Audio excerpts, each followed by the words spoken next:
el día 31 de octubre fue el día de la Reforma protestante, ¿no? La Reforma del siglo XVI. Ese día aquí en los Estados Unidos, pues lo que se vio es más gente disfrazada, ¿no? Con máscaras, niños vestidos de negro, de verde, calaveras, ¿no? Gente adulta también con esos disfraces estrambóticos, extravagantes, por ratos también tenebrosos, ¿no? Y yo me preguntaba, ¿no? ¿Cómo ha cambiado el mundo, ¿no? ¿Cómo ha cambiado la vida? Es la primera vez que yo veo tanto énfasis a Halloween, porque no, yo estuve aquí nomás y eso sí, mira lo poco que vi, ¿no? Lo poco que vi, ¿no? Una cultura mercantilista, totalmente mercantilista, consumista, pero que no tiene dirección, ¿no? Miles de personas, niños, que lo toman eso con un acto de felicidad, ¿no? Y no dudo de que pueda haber cierto disfrute en lo que ellos hacen, pero siendo profundos, cuántas inseguridad y también oscuridad hay en la mente de muchas personas. Y yo no digo por ellas porque ellas no son culpables, ¿no? Sino también por las iglesias, ¿no? Que no toman esa fecha para castigar Halloween, ¿no? Para hablar mal de los que se visten de esa manera estrambótica, oscura y por ratos también escalofriante, ¿no? Pero es que Dios no nos ha llamado a criticar esas pobres personas que no saben lo que hacen, ¿no? Muchos de ellos desconocen las grandes enseñanzas de la Biblia. Y entonces si yo me voy a poner ese día para hacerle la contra a ellos, estoy mal, ¿no? Pero ese día se estaba celebrando otro momento más histórico que el Halloween, y era el Día de la Reforma. Entonces, en lugar de tomar el látigo para hablar mal de aquellos que se visten de una manera desproporcionada o misteriosa, ¿por qué no estudiamos lo que pasó en la Reforma en el siglo XVI, que es un acontecimiento histórico? Histórico porque va a cambiar la sociedad, va a cambiar Occidente de arriba, de abajo hacia arriba, ¿no? Es un cambio total a Occidente. Lo que sucedió en la Edad Media, cuando ese monje Lutero, ¿no?, hizo sus 95 tesis, sigue afectando a la sociedad hoy en día. Si no, lo que pasa es que nos hemos olvidado.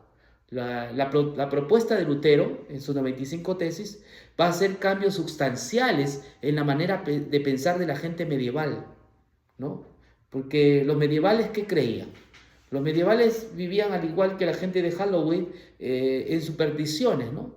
Creían que, por ejemplo, en los dolores de cabeza eran porque habían demonios que estaban en nuestra cabeza. Entonces le agujereaban el cerebro para quitarle los demonios. Algunos hacían cierto tipo de exorcismo, otros lo echaban en agua bien helada, ¿no? Cuando eran simplemente dolores de cabeza, no eran demonios que estaban invadiendo tu vida, ¿no? Si en la Edad Media era una época de superstición, donde todo giraba en torno a las ceremonias, en torno a la religión, ¿no? Toda esa era la solución. Cualquier cosa que te sucedía era castigo de Dios. Caía un rayo, eran castigos también directos de Dios, ¿no? Luego se tuvo que hacer estudios y que el rayo no tiene nada que ver con algún enojo de Dios, ¿no? Sí, sobre eso, ¿no? Entonces, hubo un hombre llamado Martín Lutero que un 31 de octubre hizo sus 95 tesis contra la oscuridad de esa época. Era estudioso. Lutero, para los que saben, sabía muy bien el latín. No era su idioma, pero él dominaba el latín. Él tenía dominios del griego, de algo de hebreo, sabía alemán. Es decir, era un hombre que tenía conocimiento y no usaba lacto, ¿no? Donde es fácil hoy día escribir un libro a través del lacto es muy fácil, ¿no? Él usaba instrumentos mucho más precarios del que hoy nosotros usamos, ¿no? Él tenía que andar a pie, nosotros hoy día andamos en avión.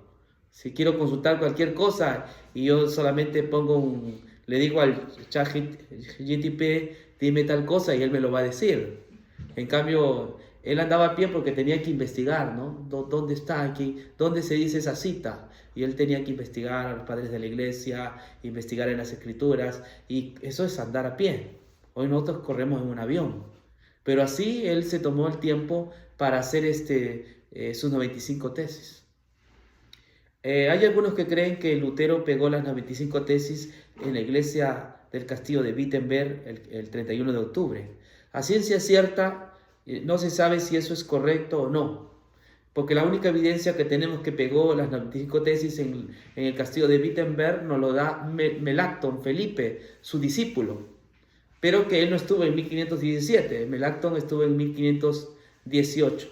Lo más probable, según las investigaciones, es que Lutero sí hizo sus 95 tesis y se lo dio a su maestro, ¿no? Él se lo dio a su maestro para poder pedir un examen, un debate. ¿Por qué eso es plausible? Porque Lutero no quería salirse de la Iglesia Católica, él la quería reformar. ¿Entienden? Lutero no quería salirse de la Iglesia Católica, él la quería reformar. Él creía que el Papa no sabía lo que estaba sucediendo, ¿no? Sobre las indulgencias y que esta era la corrupción de los prelados, de los monjes. Así que él todavía no estaba tan seguro qué estaba pasando. Así que en ese sentido, en esa época tú no podías hacer algo público, sino pasar por los canales correctos. Y en ese caso era darle pues a su mentor y luego esto se sometía a un debate. Eso quería Lutero. ¿Qué es las 95 tesis? Son propuestas que él traía, ¿no? Era hipótesis a las cuales él había arribado. Y él estaba queriendo un debate con la finalidad de reformar la iglesia. Posiblemente se pegó las 95 tesis por algún otro hombre que vio lo de Lutero y lo pegó, ¿no? En el castillo de Wittenberg. Posiblemente eso sucedió. Lo que sí es cierto es que Lutero hizo las 95 tesis. No sé si usted ha tenido la oportunidad de leer las 95 tesis, Joaquín. Nunca hicieron un estudio de cada tesis. Básicamente, aunque también hablaba de la corrupción, hablaba de temas económicos, ¿no? Pero la tesis era profundamente religiosa, es decir, tenía que ver con el tema de los méritos, de las indulgencias, de la salvación, ¿no? También tenía esos tintes, esta tesis de Lutero. Eran 95 tesis que Lutero había hecho. Y voy a considerar por el tiempo algunos puntos, porque tardaríamos, para este tema de las 5 solas, necesitamos por lo menos 5 días para una sola, ¿sí? En 5 días se puede hacer las 5 solas, porque son profundas, ¿sí? Son bastante profundas y son positivas. Vamos con el lado histórico antes del lado teológico bíblico. La Iglesia Católica en la Edad Media había llegado a tener un banco, conocido como el Banco de Méritos. Era un banco celestial, ¿no? Donde la Iglesia decía que María había vivido una vida inmaculada, que era demasiada perfecta su vida, y lo guardó en el banco, ¿no? O sea, lo dejó ahí como donación en ese banco celestial. Pedro también, asimismo, había vivido una vida tan perfecta que le había sobrado méritos y se lo guardó en el banco celestial. Y así Santiago, así Pablo, Jesús también, ¿no? Entonces, todos estos santos dejaron guardado en ese banco esa vida, la donaron. Interesante, ¿no? Se llamaba el Tesoro de Méritos. A Lutero le parecía esto ridículo, ¿no? Y completamente tergiversado cuando él comenzó a estudiar a San Pablo, ¿no? A Romanos, Gálatas. Efesios, Hebreos, él se dio cuenta que tal enseñanza no era bíblica. Y eso le animó a hacer sus 95 tesis. Ahora, ¿cómo funcionaba el tesoro de banco? Supongamos que Joaquín existieras en la Edad Media, ¿no? Entonces, tú hubieses cometido un pecado, ¿no? Alguna cosa, y entonces te sentías que estabas por debajo del estándar divino, ¿no? Te faltaría santidad, no tienes tu santidad, pero Pedrito sí lo tenía, ¿no? Y estaba en el tesoro Entonces, ¿qué te decían? Tranquilo, no hay problema. Tú te vas a hacer turismo a Israel, ¿no? Y te vas a visitar los huesos santos y entonces puedes prenderle velas, hacer también donativos, oler los huesos. Todos esos eran puntos para que a ti se te diera esa santidad de María, de Pedro, ¿no? Y entonces tú aparezcas completo. Pero tenías que hacer cierto ejercicio espiritual, ¿no? Para que se te pueda condonar la deuda. Apareció también las indulgencias. ¿Qué son las indulgencias? Era un certificado con la firma supuestamente del Papa, en la cual se te decía por cierta cantidad de dinero que tú dabas, entonces se te otorgaba el perdón. Ya sea el tesoro de méritos o las indulgencias, que es prácticamente lo mismo, el creyente se salvaba por algo que él hiciera, ¿no? Entonces, la salvación tenía que ver con la premisa tuya, ¿no? Tenía que ver con tu voluntad, tenía que ver con una parte de tu mérito, de sacrificio que tú hicieras. Las personas que recibían ese tesoro de méritos era porque hacían cierto tipo de ejercicio de sacrificio espiritual, ¿no? Había que hacer méritos para obtener esas estampillas, para tener un lugarcito en el cielo, ¿entiendes? Entonces, eso a Lutero, cuando él leyó a Pablo, le pareció ridículo, monstruoso, descabellado, porque en San Pablo él había leído Romanos 1.17. ¿Quién lo lee? Romanos 1.17. ¿Alguien lo encontró?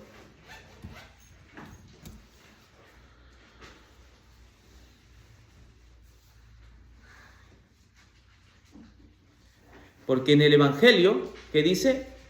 La justicia de Dios se revela por fe y para fe, como está escrito, mas el justo por la fe vivirá. Bueno, en la Edad Media los justos no vivían por la fe. Entonces, este pasaje que está leyendo fue el pasaje que inició la Reforma, el que usted acaba de leer. Este pasaje fue el que quemaba el cerebro de Lutero, ¿no? Ese pasaje lo profundizó, lo entendió muy bien Lutero. Y él sabía que, a diferencia de este pasaje, la gente de su entorno vivía otra manera de salvar. Las personas hacían méritos, hacían obras, visitaban monasterios, iglesias, otros se castigaban el cuerpo, hacían ayunos, se privaban de muchas cosas para poder ganarse el favor divino. Y entonces el pasaje que quemó el cerebro de Lutero fue el Evangelio revela la justicia de Dios. Esa justicia que viene gratuita, porque Evangelio, ¿qué significa? Buenas nuevas. El Evangelio significa buenas nuevas. Buenas nuevas de la justicia que Dios ha hecho en Cristo, ¿no? De esa justicia de Cristo que es suficiente para llevarte al cielo. ¿Sí? El Evangelio que revela la justicia. El Evangelio es buenas nuevas. Buenas nuevas acerca de la justicia de Cristo. Es decir, que solo por la justicia de Cristo, por lo que Cristo ha hecho, por la vida perfecta de Cristo, desde el pesebre hasta la corona, ¿no? Hasta la cruz, desde el nacimiento, desde la encarnación hasta su muerte, Jesús vivió una vida perfecta. Entonces, ese es el Evangelio. A través de esa justicia, el hombre encuentra la salvación, la vida eterna. El pasaje también está diciendo, se revela por fe y además para fe. Por fe y para fe. ¿Qué quiere decir esto? Que ese evangelio no necesitas ir a oler huesos para tener esa justicia de Dios, para que sea tuya. ¿Entiendes? No necesitas pagar cierta cantidad de dinero para que esa justicia sea tuya. No necesitas ir a la guerra, ¿viste? Y en el nombre del Señor pelear para que esa justicia sea tuya. El texto bíblico dice que esa justicia se recibe por fe. ¿Entiendes? ¿Qué significa que se recibe por fe? De todas las cosas espirituales que hay en la Biblia, la fe es la única cosa que no mira hacia adentro. ¿Entiendes? La fe es la única cosa que no mira hacia dónde. Hacia adentro. La fe es algo que mira hacia afuera. Eso es la fe. La fe es como el ojo. ¿El ojo a dónde mira? Hacia afuera. Yo le estoy viendo a ustedes. Mi ojo no se puede mirar. Yo miro hacia dónde? Hacia afuera. El ojo siempre es objetivo. Mira hacia afuera. Entonces la fe es aquella que mira hacia afuera. Toma lo que es de Cristo y lo hace suyo. ¿Entiendes? Entonces, en ese sentido, Dios ha sido tan inteligente que la salvación llega a ser por fe, porque no hay algo de la criatura que lo pueda recomendar. Pero hay gente que ha hecho de la fe un medio de salvación, se han dado cuenta, ¿no? Y han hecho de la fe como algo meritorio. Pero de todas las gimnasias que hay en la Biblia espirituales, la fe es el único elemento que no tiene méritos. La fe solamente mira hacia afuera, mira hacia la vida de Cristo y confía en esa vida para su salvación. ¿Está entendiendo? La fe no se mira a sí mismo. No dice, oh, cuántas obras que hice. Estas obras me benefician. No, andar por fe es mirar la sola justicia de Cristo y entender que esa justicia fue suficiente para que yo estuviese en el cielo. Entonces, por eso dice, en el Evangelio se revela la justicia de Dios. ¿Qué más dice? Por fe. Esa justicia a mí se me pone por fe. La Iglesia Católica había hecho otro problema, que hasta ahora lo tiene, de paso, ustedes tienen que saber esto. La Iglesia todavía sigue enseñando que los sacramentos son medios de gracia. ¿Sí? Son medios para recibir el perdón. Entonces, para ellos bautizarse, ¿qué es? Un medio de gracia. ¿Qué son sacramentos? Estamos hablando de la cena del Señor, el bautismo, todo lo que son los rituales que la Iglesia tiene. La confirmación, la misa, ¿no? Todas esas cosas. ¿Cómo? La Eucaristía, la hostia, etc. Todos esos elementos que tiene, es necesario tomarlas para poder tener el favor divino. ¿Entiendes? Entonces, esos medios de gracia que son simbólicos solamente, los han hecho hasta meritorios. ¿Sí? O sea, es mérito. Aunque ya no huelen huesos, pero tengo que hacer esos sacramentos. Son necesarios para yo recibir el perdón, para yo recibir la salvación. Pero qué bueno que está Pablo y nos vuelve a decir, no, el Evangelio se recibe solo por fe. La fe es la confianza que yo tengo en lo que Cristo ha hecho. La fe no pregunta si algo le faltó a Cristo, sino que cree que Cristo ya lo ha hecho todo. Todo lo que se necesita para nuestra salvación ya fue hecho en Jesucristo. Por fe, ¿y qué más dice? Para fe. Es como diciendo, como que Pablo sospechara que en algún momento la iglesia iba a empezar por fe y luego iba a terminar ¿por qué? Por obras, porque así quieren terminar los cristianos. Empiezan por fe y terminan ¿con qué? Con obras. Y él dice, no, es por fe y para fe. Y para que quede bien asentado en sus lectores, Pablo dice esta frase, ¿no? Esta idea, ¿no? Frase. ¿Qué dice? El justo. O sea, no hay un momento en la vida cristiana que no necesitemos de la fe. No hay un momento en la vida cristiana que nuestra fe no esté sujeta a Cristo. Nuestra fe tiene que estar sujeta ¿a quién? A Cristo. Entonces, el bautismo, la cena, la Eucaristía, la misa, cualquier tipo de rito o ceremonia que tenga la iglesia, no nos da el favor de Dios. No son necesarias para tener el favor de Dios. Son ceremonias, sí. Importantes, sí, pero no meritorias. ¿Entiende? Yo me bautizo no porque a través del bautismo voy a ganarme el favor de Dios y el mérito de Dios. Porque entonces por demás murió Cristo. Si el bautismo me salvara, por demás murió Cristo. ¿Está entendiendo? ¿Sí? Son cosas buenas, por supuesto, hay que hacerlas, sí hay que hacerlas, pero esas cosas no me ganan el favor de Dios, porque eso va contrario a la fe. En el Evangelio se revela la justicia de Dios, punto. El Evangelio revela la justicia de Dios que me da salvación. Entonces yo creo en esa salvación. Entonces en este día de la Reforma, el año 31, ¿qué celebramos nosotros? Estamos celebrando solo Cristo, que Cristo es el único medio de gracia y de salvación. Otra cosa más, el solo Cristo de Lutero también iba contra algún acompañante de Cristo, que alguien cooperase con Cristo. La iglesia decía que era Cristo más María, ¿no? A ella le llaman coheredera, cooperadora, coabogada, ¿sí han visto? Cointercesora. Sí, le han puesto a Jesús y a María. No, el Evangelio no permite eso. El Evangelio, cuando es solo Cristo, es solo Cristo. No, Cristo y el Espíritu Santo tampoco, es solo Cristo. No es que me salva Cristo y el Espíritu Santo, ¿me salva quién? Solo Cristo. Ese es el término solo Cristo. Quiere decir que solo Cristo salva. ¿Me entiendes? Nadie puede hacerle sombra a Cristo. Ningún elemento más se necesita para la salvación. Basta Cristo. ¿Es suficiente? Cristo. ¿Entiendes? ¿Es eficiente? Cristo. ¿Sí? Cristo ha hecho todo para nuestra salvación. Por lo tanto, para salvarnos no necesitan nada más que hacer. Ya todo ha sido. La fe se finca en eso, le crea eso, confía en eso, valora la obra de Cristo. Por eso yo afirmo con los reformadores, la fe no es meritoria. Yo tengo un amigo calvinista, hace muchos años me dijo, entonces tú crees que, porque él dice que somos salvos porque Dios nos escogió antes de la fundación del mundo. Y yo le digo, no, es por fe. Entonces tú me estás diciendo que la fe te salva. Es lo que tú dices, pero yo no estoy diciendo que la fe me salva. Eso es una forma equivocada de decir. La fe es aquella que simplemente anuncia, confiesa que Jesús es el Salvador. ¿Entiendes? La fe no tiene ningún mérito.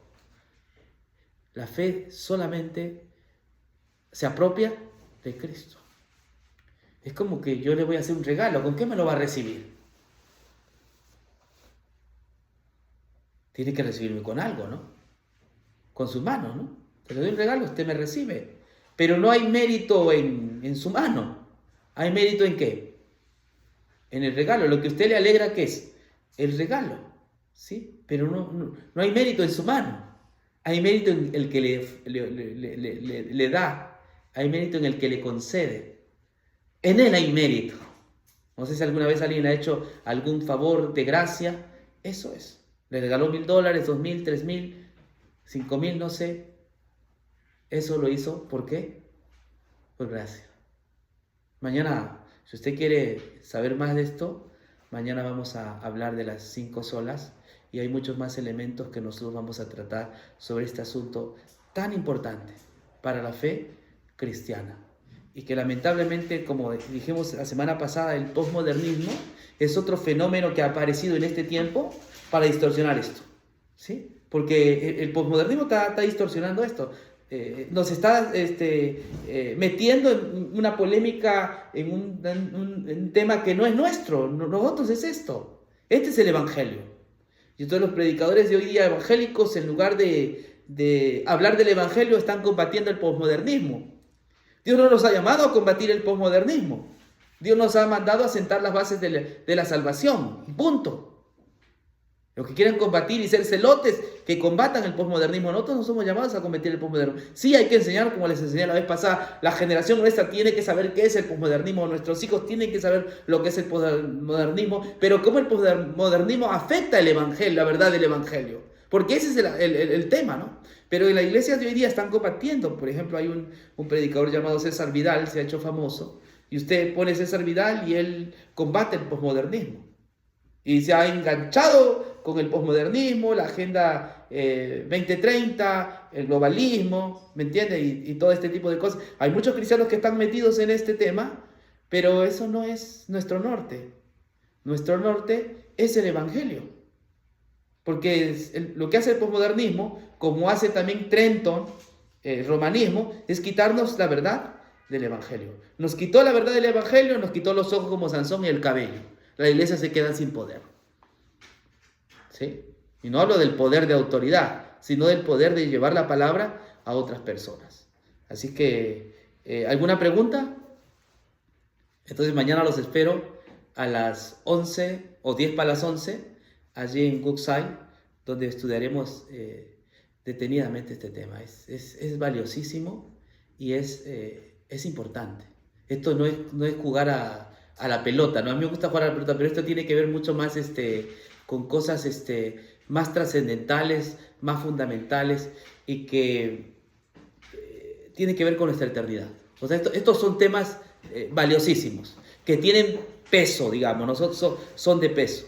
Y que Dios quiera que me utilice para poder, ¿cómo le puedo decir? Explicar a la iglesia en general qué es esto de las 5 solas, qué significa cada sola y por qué Lutero hablaba de la gracia, solo Cristo, solo fe, solo la gloria de Dios, solo Escritura. ¿Qué tenía esto? ¿No? ¿Son simples doctrinas? ¿Están concatenadas o no? Eso lo vamos a ver mañana. Así que Dios los bendiga. Un abrazo en el Señor Jesús. Amén.